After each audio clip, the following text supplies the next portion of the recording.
Começa mais um 16mm e hoje é dia de falar de Exterminador do Futuro 1 e 2 numa preparação para o filme novo. Então aqui, além de resumir um pouco, contar um pouco da história, eu também vou fazer uma crítica dos dois, até um pouco mais do segundo, que eu acho superior ao primeiro. E obviamente esse vídeo vai ter spoilers, então fica aqui se você já tiver assistido esses dois filmes.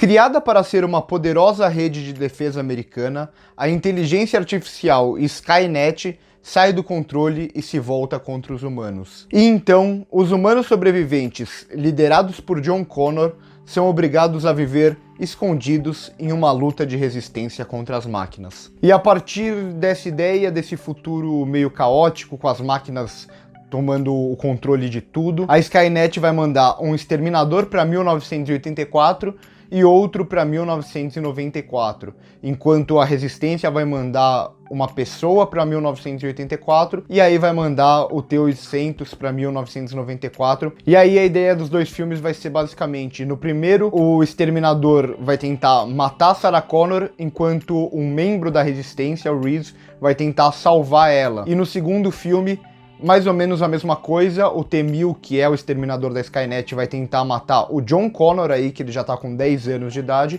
enquanto o T-800 vai tentar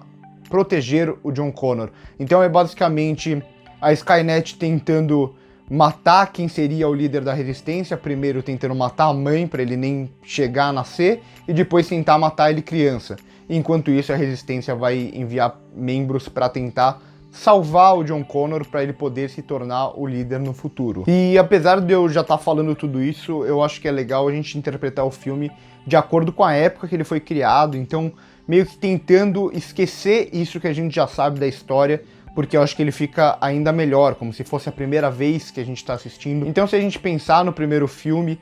além das sequências de ação, além do James Cameron, que é espetacular, principalmente quando vai criar blockbusters, como ele sabe fazer filmes de ação e tal, mas se a gente analisar o primeiro filme como se a gente não soubesse nada da história, a primeira exposição dele, que vai situar a gente mesmo dentro da trama, vai acontecer só com 40 minutos de filme. Óbvio que a gente assistindo hoje, a gente já sabendo de tudo aquilo, a gente sabe o que está acontecendo desde o começo. Mas pensa que você não conhecesse a trama. Então vai ser duas pessoas chegando do nada num lugar e a gente sabe que um deles está tentando exterminar uma pessoa chamada Sarah Connor, e aí a gente conhece a nossa Sarah Connor, que é uma garçonete, e é basicamente isso que a gente não sabe mais nada. E mesmo assim, o James Cameron consegue prender a gente por 40 minutos, porque essas pequenas informações que são dadas já na trama, a gente entende que tem um vilão, tem um cara que é mais mocinho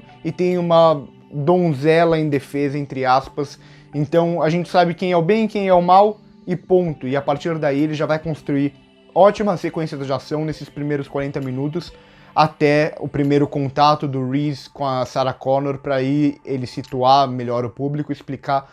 todo o contexto geral da história. E eu acho tudo isso fantástico, porque é muito difícil você prender o público sem o público saber direito o que está acontecendo. Eu acho muito difícil que um blockbuster atualmente ouse no sentido de não dar todas as informações para o público mastigadas já no começo. E a partir daí ele vai desenvolver algumas temáticas até, se a gente pensar bem. Esse é um filme de amor, de um casal se conhecendo em meio a uma situação bastante estranha, em meio a muitas cenas de ação, em meio a muita perseguição. Então, além de um filme de ação, se a gente analisar os personagens principais, pode ser visto até como um filme de amor,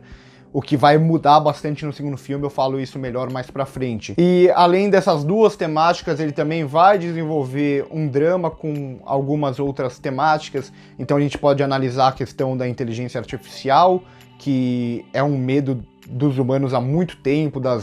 da inteligência artificial tomar o controle de tudo, e também um pouco da questão da ditadura, porque queira ou não, a gente pode analisar a Skynet como uma ditadura, e ele funciona muito bem também como ficção científica, porque ele usa o paradoxo de Bootstrap, bem antes de Dark pensar em existir. Então é aquele negócio do futuro interferir no presente e muitas coisas nem serem criadas, ou elas serem criadas no presente a partir dessa interferência do futuro. E é claro, também tem as cenas de ação, porque o filme é um filme de ação em sua essência. E as cenas de ação aqui são impecáveis, o James Cameron, ele tem um controle absoluto das cenas, então ele usa a câmera lenta como ninguém, é simplesmente impressionante como ele consegue criar tensão em alguns momentos com a câmera lenta, e como ele consegue manter o plano quando tem que manter, como ele consegue criar uma ação muito clara do que está acontecendo, e colocar muita energia nas cenas. Então tem perseguições aqui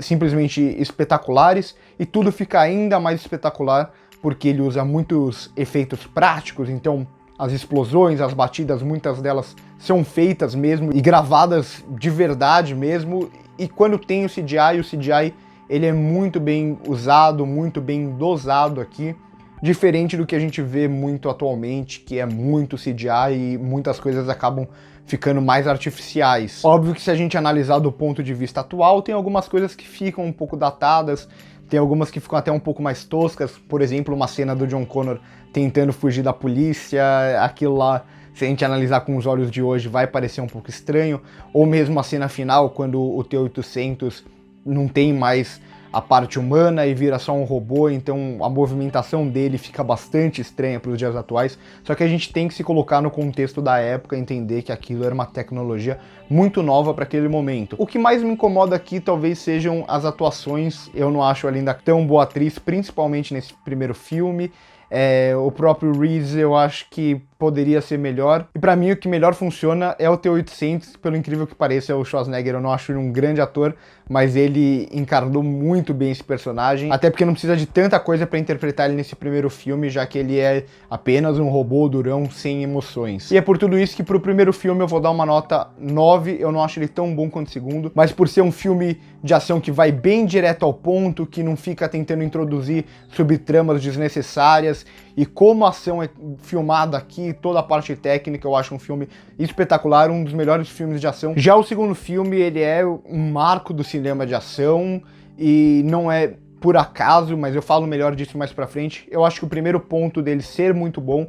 ele ser uma sequência necessária, de certa forma. Porque precisa desse segundo filme para fechar o arco dos personagens e para fechar a história em si. No primeiro é como se fosse uma primeira vitória na batalha, só que não a vitória final. Então é necessário esse segundo filme. E o segundo ponto que eu acho muito importante é que, apesar dele seguir bastante a estrutura do primeiro filme, até em acontecimentos, os dois chegando, como eles vão se desenvolvendo e como a narrativa vai apresentando os personagens, mas apesar de tudo isso ele consegue debater temas diferentes e consegue levar o cinema de ação aqui para um outro nível. Então acho que tudo isso é muito bem feito e é o que torna essa sequência ainda mais necessária. Então, por exemplo, se no primeiro filme ele vai desenvolver uma história de amor, aqui ele vai desenvolver uma história de família, de traumas do passado e como a protagonista, Sarah Connor, ela não consegue se conectar direito com o filho, então é essa busca dela de se conectar com o filho,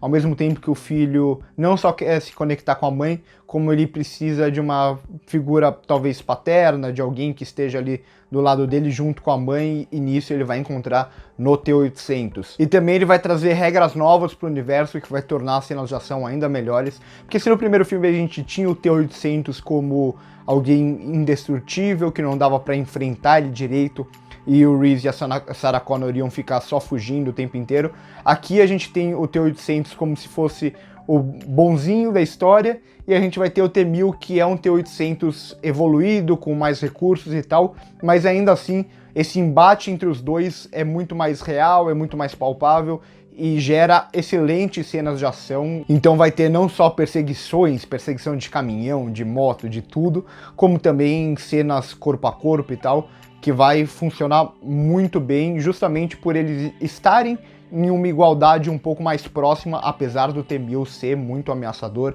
e ser muito mais evoluído do que o T-800. E tudo isso ainda vai ajudar o fato da Sarah Connor aqui estar muito mais badass, então a gente compra toda essa ideia do que a personagem passou e ela evolui a partir daquilo. E além disso, também tem o desenvolvimento do John, que é um menino meio que sozinho no mundo, tentando sobreviver, e ele vai evoluir a partir disso, tanto na relação com a mãe, quanto na relação com o T-800, que ele vai ver como uma figura paterna. Então, eu acho que nesse segundo filme, os arcos dos personagens, o desenvolvimento dos personagens é muito melhor trabalhado que no primeiro, até porque, por ser uma sequência, ele não tem que apresentar tanto da origem, ele pode até focar mais nisso por mais tempo. E aqui o James Cameron, ele vai brilhar ainda mais construindo sequências de ação, porque ele se permite a construir mais cenas de ação e mais grandiosas ainda, mas nada disso fica forçado, tudo isso é muito bem dosado, mais uma vez com um ótimo uso de efeitos práticos e um ótimo CGI.